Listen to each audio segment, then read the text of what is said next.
বলছেন আসসালামু আলাইকুম শাইখ আলাইকুম সালাতুল্লাহ, জামাতে ফরজ সালাতের পূর্বে একামত দেওয়া কি ওয়াজিব না সুন্নাত? যদি জামাতে হয় তো একামত হচ্ছে ফারজে কেফায়া, ফরজ।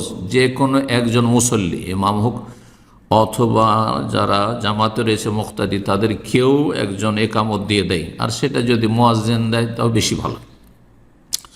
কেউ একজন একামত যদি দিয়ে দেয় তাহলে ফরজে কেফায়া আদায় হলো, যেমন জানাজায় কিছু লোকেরা হাজির হইলে হয়ে গেল, ওই রকম একামত একজন দিলে সবার পক্ষ থেকে আদায় হয়ে গেল, ফরজ সেটি। আর যদি জামাত হচ্ছে আর একামত দিলেন না, তাহলে ফরজে কেফায়া ছুটে গেল, সুতরাং সবাই গুনাহগার হবে, মুসল্লিরা, ইমাম আর মুক্তাদি সকলে গুনাহগার হবে।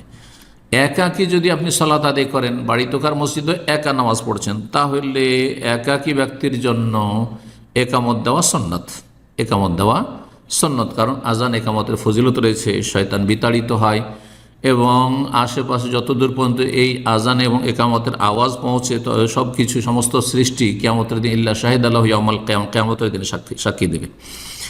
সুতরাং একাকী নামাজের জন্য হচ্ছে একামত সুন্নাত, ফরজ নয়। আসসালামু আলাইকুম ভাই। ওয়ালাইকুম আসসালাম ওয়া রাহমাতুল্লাহ।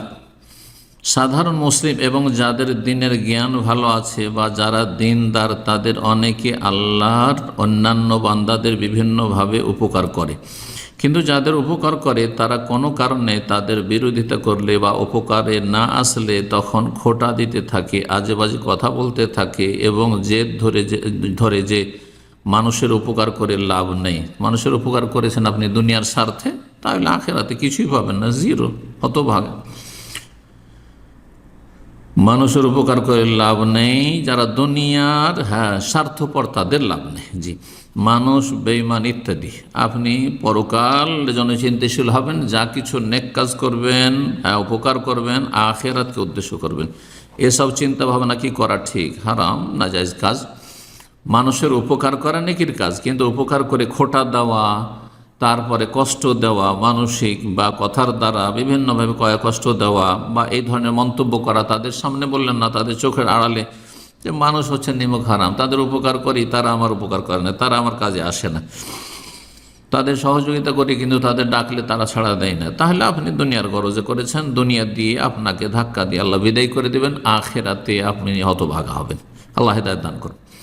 কোরআনে কারীমের সূরা বাকারা আয়াত নম্বর 264 তে আল্লাহ ইরশাদ করেছেন, ইয়া আইয়ুহাল্লাযীনা আমানু লা তুবতিলু সাদাকাতুকুম বিল মান্নি ওয়াল আযা, তোমরা তোমাদের দান খায়রাতকে, উপকারকে ধ্বংস করে দেন, বিনষ্ট করে দিও না, বিল মান্নি, খোঁটা দিয়ে, এবং ওয়াল আযা, কষ্ট দিয়ে।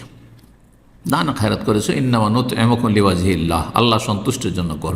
লা নুরিদু মিনকুম জাযাআ ওয়ালা শুকরা, না তোমাদের কোনো দুনিয়ার স্বার্থ বদলা চাই, ওয়ালা শুকর, এমনকি তোমরা কৃতজ্ঞ হবে, শুকরিয়া আদায় করবে, জাযাকাল্লাহ খাইর, আল্লাহ আপনার ভালো করুন, অথবা পাশে দাঁড়াবে, খোঁজ খবর নেবেন, না না, কোনো প্রয়োজন নেই, কোনো প্রয়োজন নেই। জি, এই আশাই করবেন না মোটে, তাহলে আল্লাহ অন্য দিক থেকে আপনাকে দুনিয়াতেও দেবেন, আখেরাতেও দেবেন। জি।